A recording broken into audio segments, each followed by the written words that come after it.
अस्सलाम वालेकुम।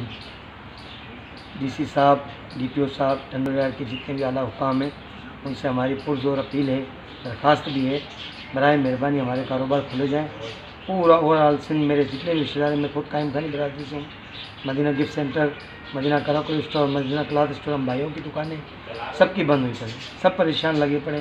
कारोबार को किस तरह से चला? हमारे कस्टमर इस शहर को छोड़ के दूसरे शहरों में जा रहे हैं। दूसरे शहरों में खिपरो है, जमसाबाद है, झुड्डो है, समारो है, कुंडली है, नौकोट है, उमरकोट है, तो जितने भी हैदराबाद, मीरपुर खास, टंडो जाम, टंडो आदम, हमारे करीब के जितने शहर सब खुले हैं। अभी सब शहर खुले हुए तो हमारा शहर बंद करने का तो जवाब नहीं बनता। अगर बंद किया है तो उसकी वजूहत बताई जाए। मार्केट में कोई केस नहीं है, किसी में भी संकट नहीं है, कोई परेशान नहीं है, कोई बीमार नहीं है। अल्हम्दुलिल्लाह हम सब सेहतयाब हैं और हम बिल्कुल अल्लाह का शुक्र की पीसीओ पे अमल करते हैं। उसके बावजूद भी अगर हमें बंद कर दिया जाए तो ये हमारे साथ ज़्यादती है।